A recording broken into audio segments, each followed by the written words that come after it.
성경은 66권입니다. 각 권마다 특징이 있습니다. 그래서 성경을 잘 이해할 수 있도록 재미난 제목을 붙여보면 훨씬 잘 성경이 읽혀지고 이해가 됩니다. 예를 들면 창세기 같은 경우엔 이런 이름을 붙일 수 있겠죠. 내 사건, 내 사람 이야기라고. 창조, 타락, 홍수심판, 바벨탑, 아브라함, 이삭, 야곱, 요셉 이야기로 생각해 볼 수가 있겠지요. 또 신명기는 이런 이름을 붙일 수 있을 것 같아요. 할배의 절규라는 겁니다. 나이가 든 모세가 모압 평야에서 이스라엘 백성들이 다시 실패하지 않도록 간절하게 하나님의 메시지를 전하지 않았습니까? 그래서 할배의 절규다라는 제목을 붙일 수 있을 것 같아요. 사사기는 어떤 제목을 붙일 수 있을까요? 지 맘대로 산 사람들의 이야기라고 붙일 수 있겠죠. 에스더 같은 경우에는 이런 이름을 붙이면 확 이해가 됩니다. 한 번 죽지 두 번 죽나.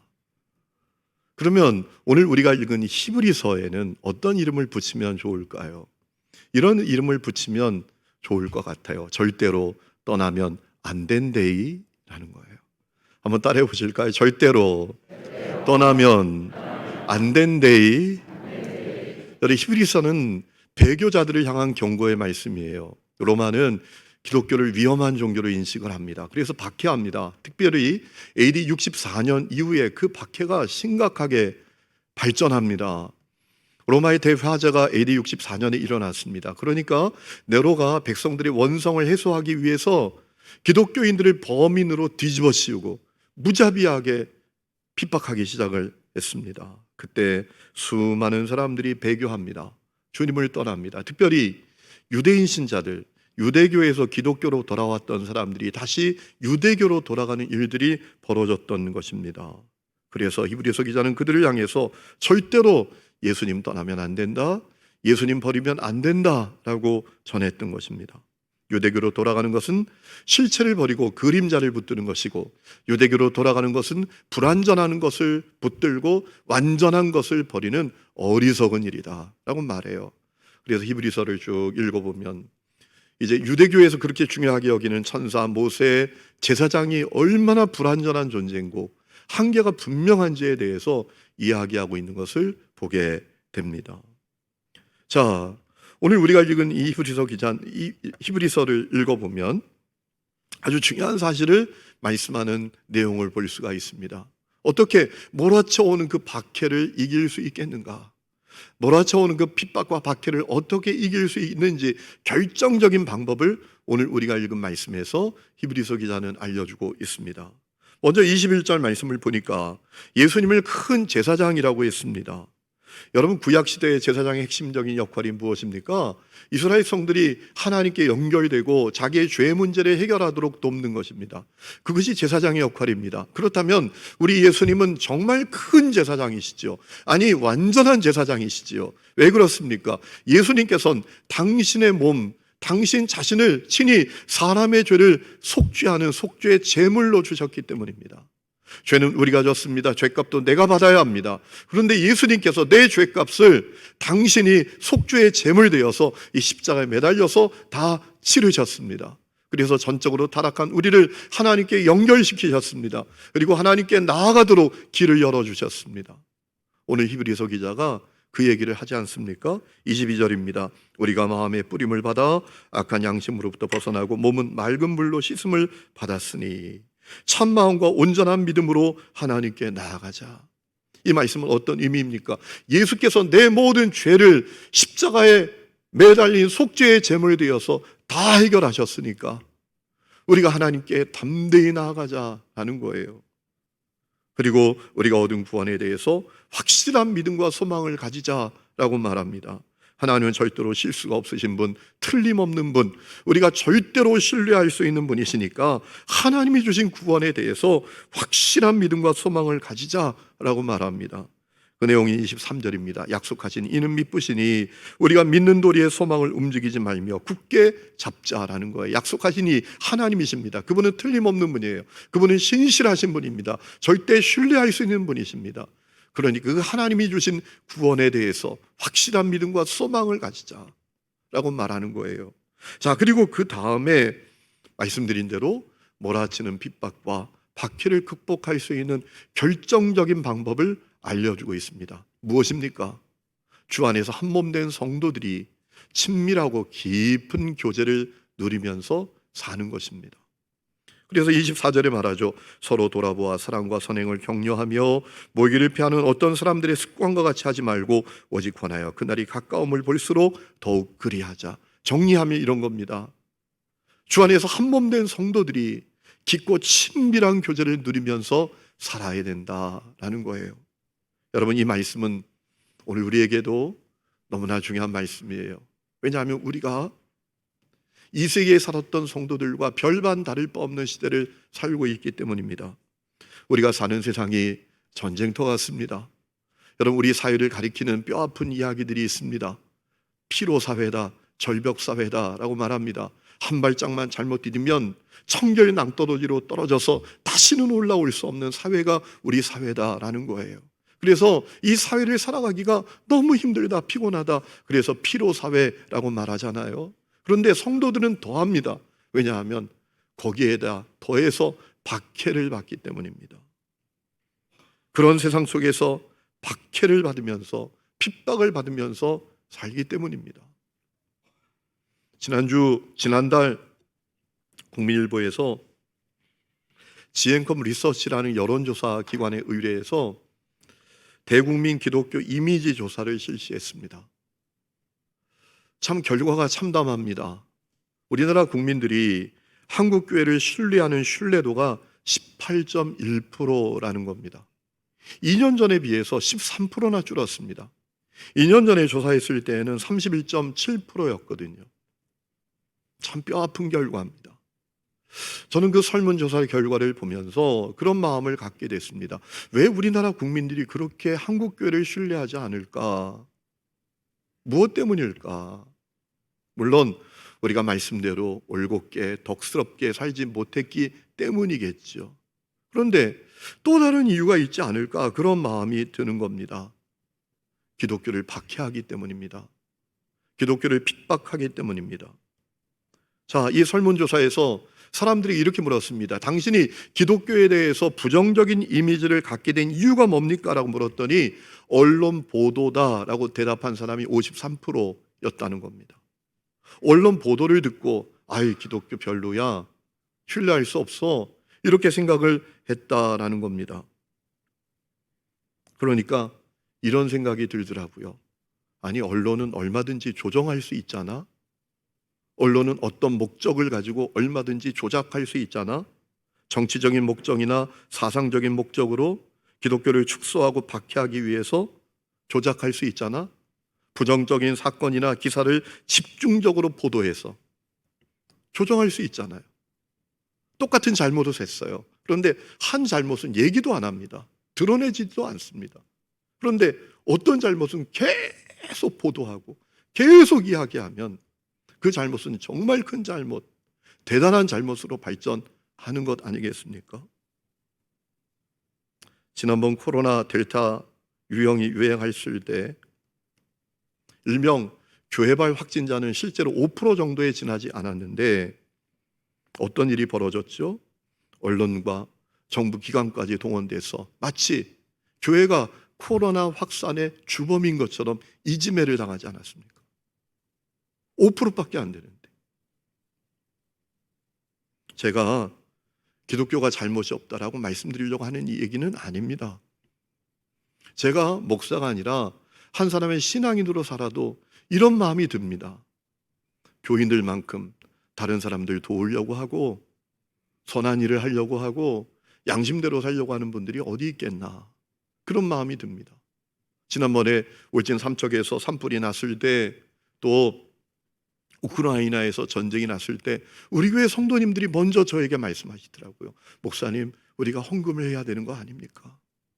화재로 피해를 입은 그분들, 전쟁으로 고난받는 그분들을 위해서 우리가 좀 헌금을 해서 그분들을 도와야 되는 것 아닙니까?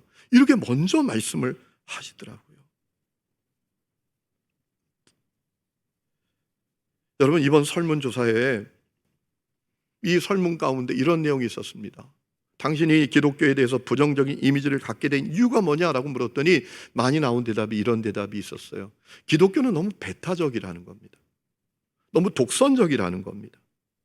여러분, 그것은 어쩔 수 없습니다. 왜냐하면 예수님을 믿어야 구원받는 것은 확실한 사실이니까.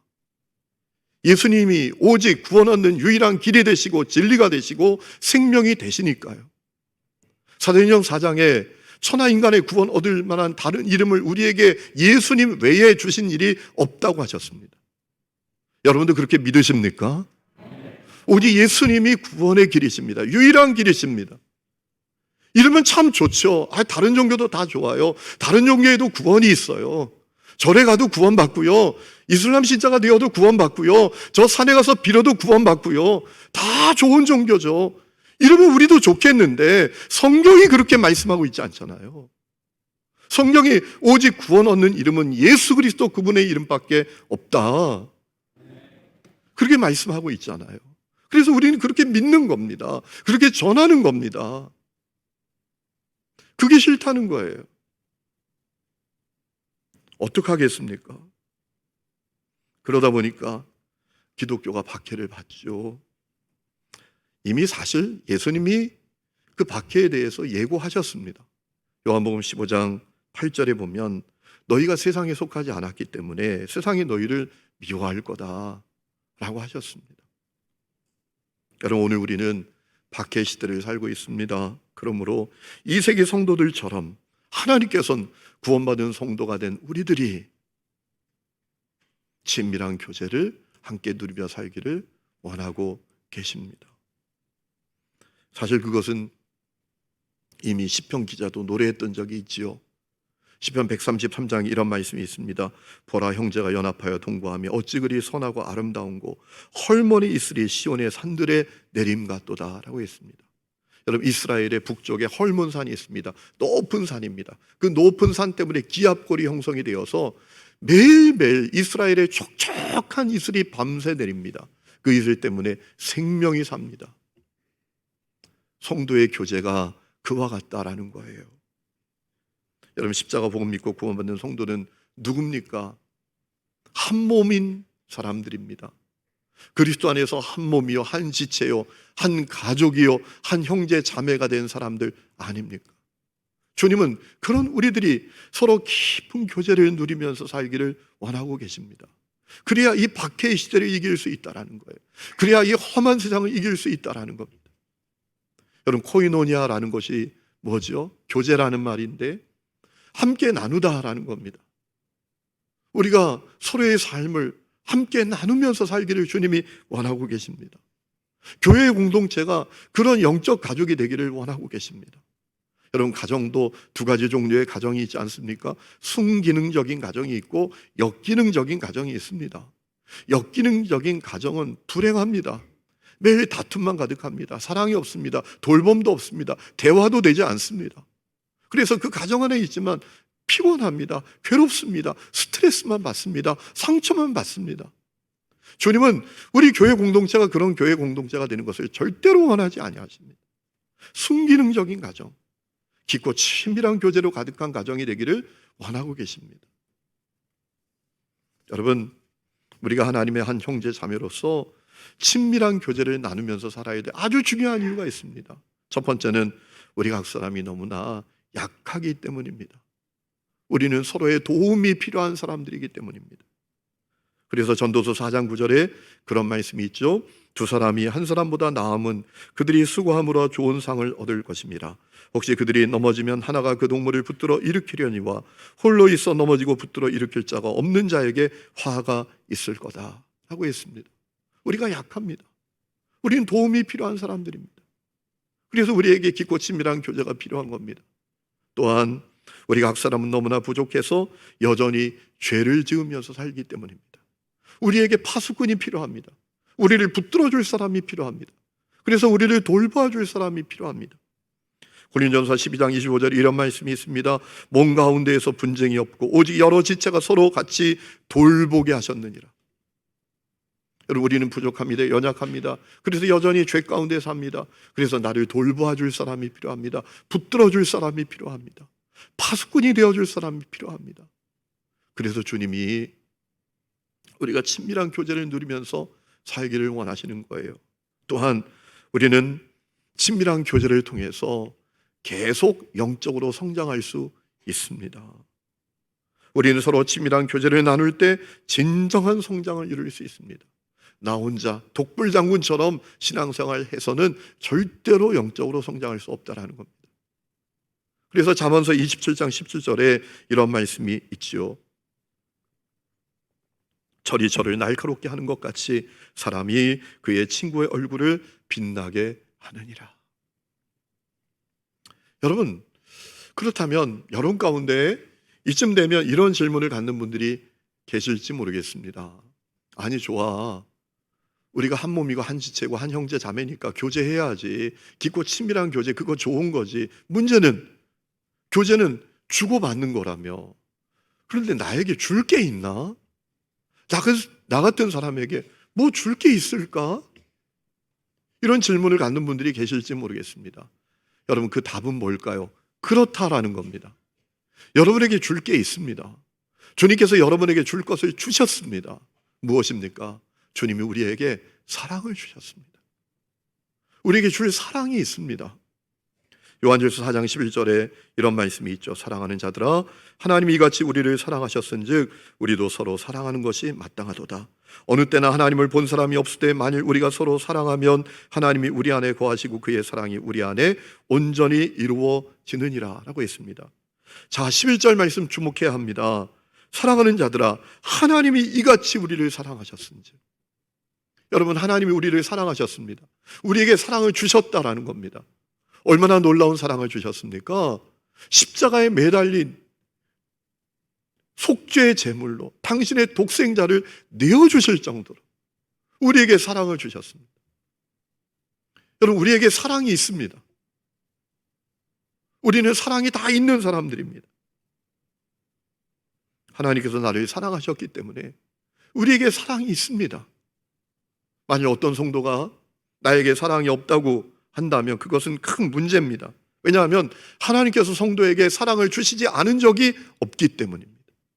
우리에겐 줄 사랑이 있습니다. 그뿐만 아니라 서로를 돌보고 지킬 수 있는 힘도 가지고 있습니다. 주님이 주셨기 때문입니다.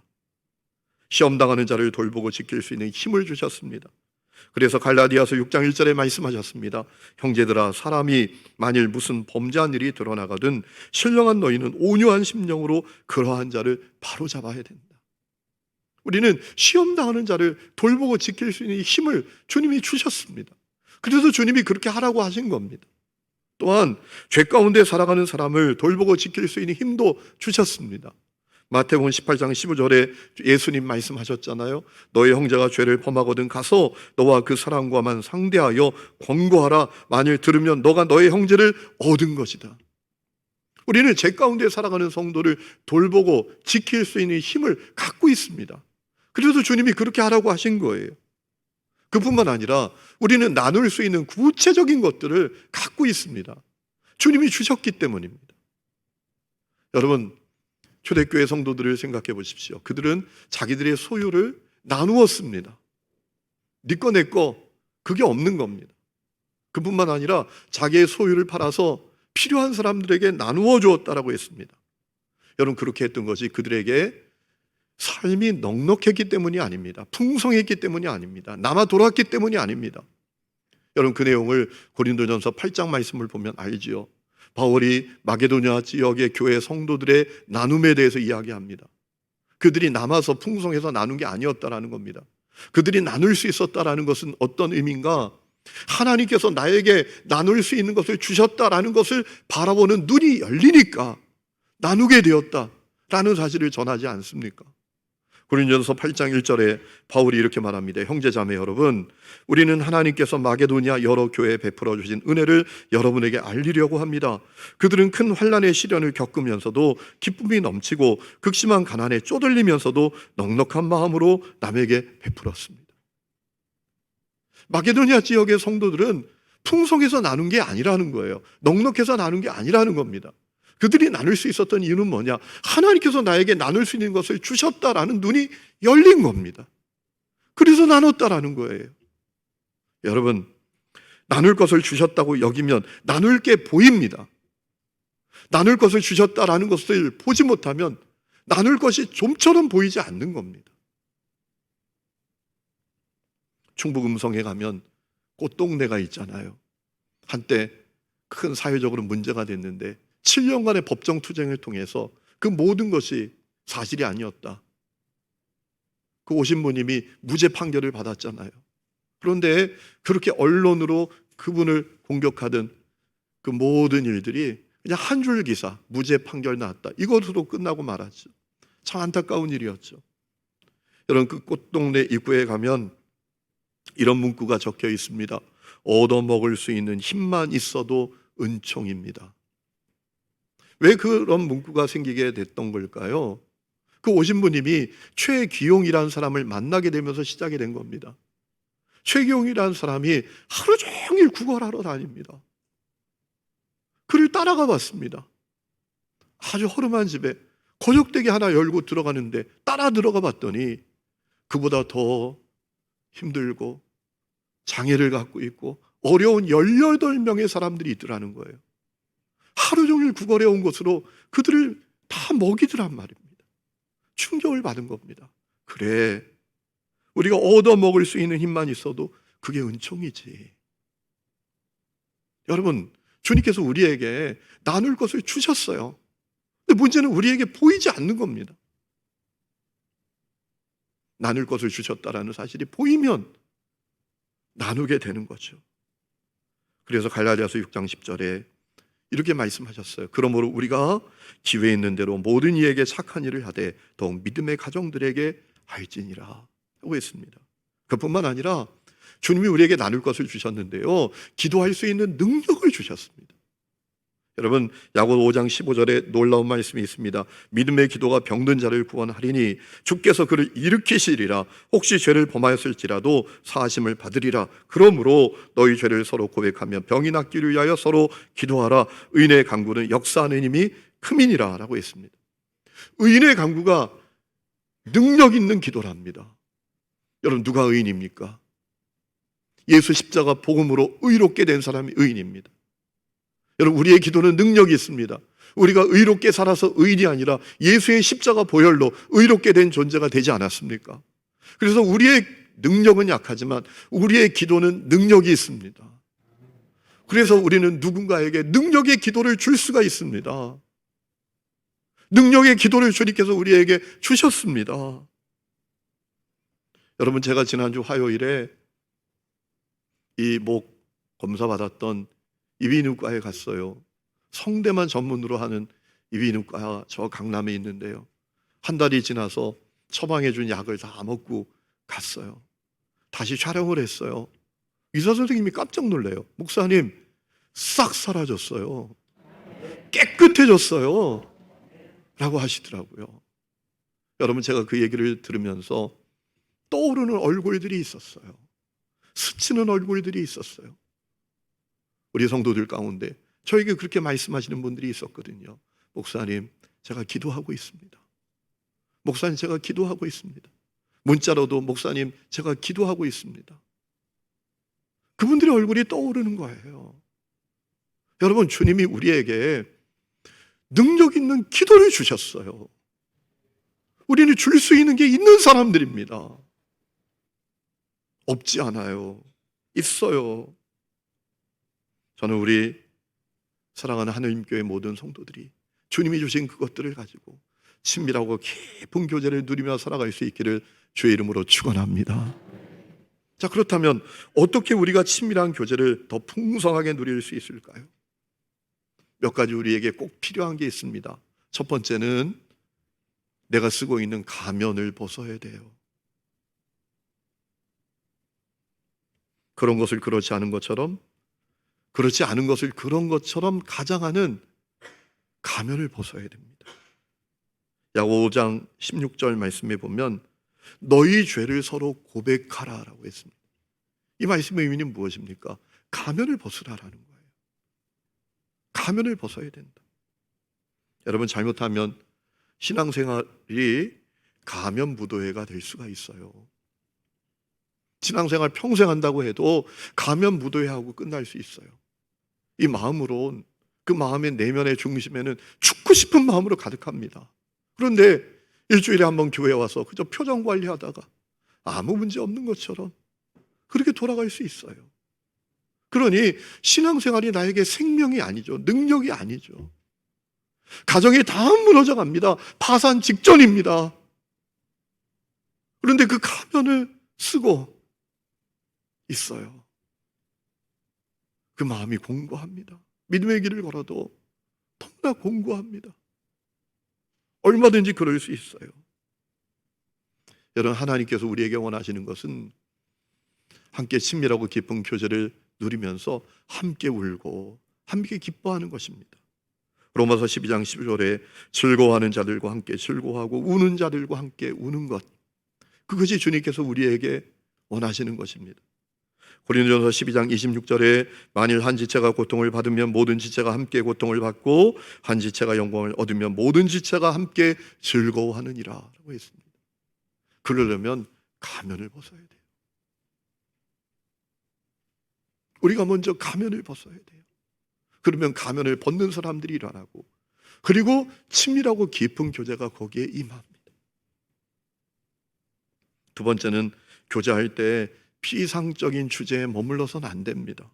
그저 세상 얘기, 피부 관리 받는 얘기, 어디 학원 얘기, 어디 부동산 얘기, 뭐 날씨 얘기, 애완동물 키우는 얘기, 취미생활 이야기, 거기에 머무르면 안 됩니다. 물론 그런 이야기도 조금 필요하죠. 마음이 서로 가까워지기 위해서 조금 필요한데 거기 머물러서는 안 됩니다. 영적 대화로 나아가야 합니다. 근본적인 문제가 드러나는 대화로 나아가야 합니다. 부자 청년이 예수님께 와서 질문하죠. 내가 어떻게 해야 영생을 얻겠습니까? 리오피아 내시가 고국으로 돌아갈 때 빌립 집사가 그에게 다가가서 질문하지 않습니까? 읽는 것이 깨달아집니까? 읽는 것을 깨닫고 있습니까? 라는 근본적인 문제를 드러냅니다. 우리의 교제 가운데 그 역사가 일어나야 합니다. 피상적인 주제에 머물러선 안 됩니다. 상대방의 근본적인 문제를 드러내는 대화로 나아가야 합니다. 그리고 무엇보다 친밀하고 깊은 교제를 허무는 여우들을 쫓아내야 합니다. 여러분, 친밀하고 깊은 교제를 허무는 여우는 어떤 것일까요? 내가 세운 기준으로 사람을 차별하는 겁니다. 내가 세운 이런저런 기준으로 사람을 차별하는 마음을 갖고 있는 겁니다. 그리고 끼리끼리에 집착하는 마음이에요. 여러분, 고린도전서 12장 24절에 보면 오직 하나님이 몸을 고르게 하여 부족한 지체에게 귀중함을 더하사 몸 가운데에서 분쟁이 없고 오직 여러 지체가 서로 같이 돌보게 하셨느니라 라고 했습니다. 몸을 고르게 했다라는 것은 몸을 다 공평하게 여기신다라는 거예요. 우리 몸의 지체가 다 소중하죠. 소중하지 않은 지체가 어디 있습니까? 다 소중합니다. 소중하게 여기고 귀하게 여기고 차별하지 말고 끼리끼리에 집착하지 말고 마음을 열고 교제해야 한다라는 겁니다. 친밀하고 깊은 교제를 허무는 또 하나의 여우가 있어요. 용서하지 않는 마음, 용납하지 않는 마음이에요. 저 사람 절대로 내가 용납할 수 없어. 여러분, 그러면 영적 성장이 이루어지지 않습니다. 절대로 영적 성장 안 됩니다. 어린아이 같은 신앙으로 평생 신앙생활하다 끝나게 됩니다. 제가 재미난 얘기를 들었는데요. 어떤 집사님이 아들이 둘이에요. 근데 아들 둘 키울 때 큰일이 일어날 뻔했대요.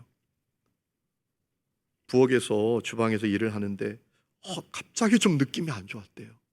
그래서 방에 뛰쳐 들어가 보니까 첫째 아이가 금방 난 자기 동생을 올라타고 목을 조르고 있더래요. 밉다고. 여러분, 신앙생활도 그렇게 하는 사람들이 있어요. 어린아이처럼 평생 신앙생활하는 사람이 있어요. 친밀하고 깊은 교제를 허무는 여우, 허물어야 합니다. 바울이 에베소 교회 성도들에게 전했던 말씀을 기억해야 합니다. 에베소 4장 1절 이하에 보면 이렇게 말합니다. 그러므로 주님 안에서 갇힌 몸이 된 내가 여러분에게 권합니다. 여러분은 부르심을 받았으니 그 부르심에 합당하게 살아가십시오. 겸손함과 온유함으로 깍듯하게 서로 대하십시오. 오래 참음으로써 사랑으로 서로 용납하십시오. 성령이 여러분을 평화의 띠로 묶어서 하나가 되게 해주신 것을 힘써 지키십시오. 기억해야 합니다. 여러분, 고슴도치 신드롬이라는 말을 들어보셨나요? 이 고슴도치 신드롬이라는 게 있습니다. 현대인들이 추운 겨울밤에 고슴도치처럼 산다라는 겁니다. 여러분, 추운 날이 되면 고슴도치들이 어떻게 합니까? 추우니까 함께 모입니다. 그러니까 서로 찌르죠. 그러니까 서로 또 흩어집니다. 흩어지니까 춥죠. 추우니까 또 다시 모입니다. 그러니까 또 찌르죠. 찌르니까 또 흩어집니다. 그러니까 또 춥죠. 그렇게 계속 살아간다라는 거예요. 그것이 고슴도치 신드롬이에요. 우리 인간들은 서로가 필요하기는 하지만 서로를 찌르고 살아간다라는 거예요. 여러분, 이 고슴도치 신드롬을 극복하는 것은 한 가지밖에 없습니다. 십자가 복음으로 구원받은 성도의 친밀한 교제입니다. 깊은 교제입니다. 그것이 신드롬, 고슴도치 신드롬을 극복해내는 것입니다. 여러분, 주님께서는 십자가 복음으로 구원받은 모든 성도들이 깊고 친밀한 교제를 누리면서 살기를 원하고 계십니다. 여러분, 우리가 이거 기억해야 합니다. 그런 교회 공동체 세워야 합니다. 그런 관계를 세워야 합니다. 팬데믹 시대가 되어서 성도의 친밀하고 깊은 교제가 다 무너졌습니다. 사람들이 그저 핸드폰 영성에 머물러 있습니다. 여러분, 이 영적인 역사를 우리가 분별해야 합니다. 정신을 차려야 합니다. 주님이 원하시는 것이 무엇인지를 놓치지 말아야 합니다. 교회는 공동체입니다. 영적 가족입니다. 우리가 살아가는 시대는 박해의 시대입니다. 절벽사회, 피로사회입니다. 여러분, 성도의 깊은 교제만이 이 시대와 이 모든 어려움들을 이기게 할 줄로 믿습니다. 저는 우리 하나님교회 모든 성도들이 친밀하고 깊은 교제를 통하여 올곧게 세워질 수 있기를 주의 이름으로 축원합니다. 우리 이 시간에 찬양 부르고 기도하는 시간을 갖겠습니다. 찬송가 220장 사랑하는 주님 앞에 형제자매 한자리에 크신 은혜 생각하며 즐거운 찬송 부르네. 우리 가사를 생각하면서 찬양을 주님께 올려드리겠습니다.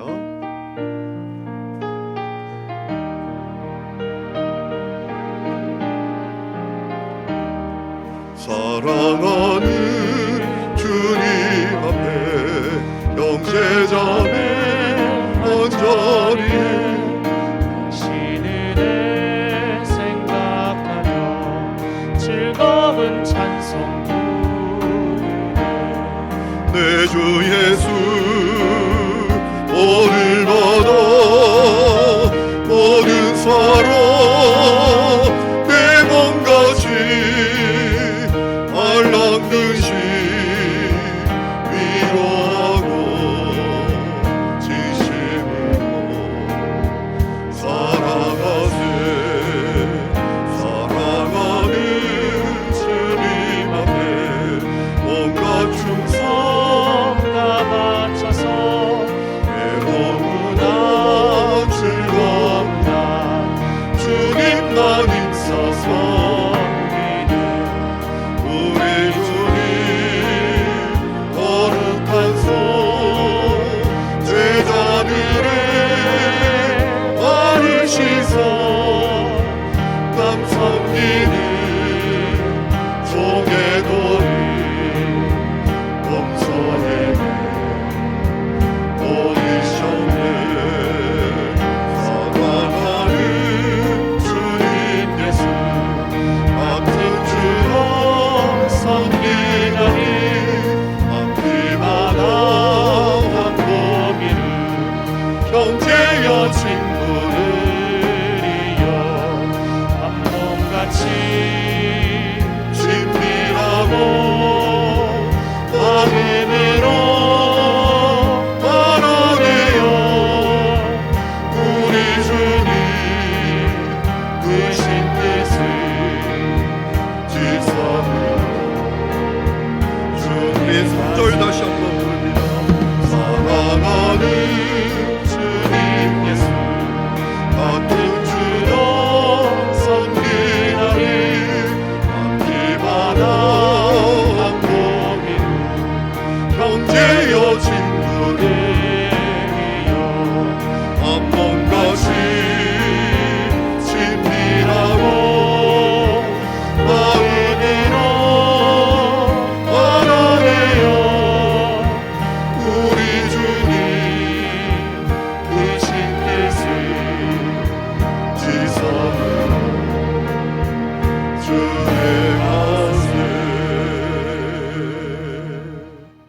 하나님 아버지, 십자가 복음으로 우리를 구원해 주시고 한 몸 한 지체 한 형제 자매로 살아가게 해주심을 감사합니다. 우리 안에 깊고 친밀한 교제가 세워지게 하여 주시옵소서. 이 세기 교회 성도들처럼 오늘 우리도 핍박의 시대, 박해의 시대에 믿음으로 살기가 참 어려운 시대를 살아가고 있습니다. 주여, 우리를 긍휼히 여기사 주님의 사랑을 우리에게 주시고 기도의 능력을 주시고 나눌 것을 주시고 참으로 좋은 것들을 허락해 주셨으니 그것을 바라보는 눈이 열려서 깊고 친밀한 사랑의 교제를 나누면서 서로를 세워가는 저희 모두가 되게 하여 주옵소서. 이제는 우리 주 예수 그리스도의 은혜와 하나님 아버지의 놀라운 사랑과 성령의 내주 동행하심이 예배하는 모든 성도들 위해, 그리고 우리가 사랑하는 이 땅과 열방 위에 지금부터 영원토록 함께 계시기를 간절히 축원하옵나이다. 아멘.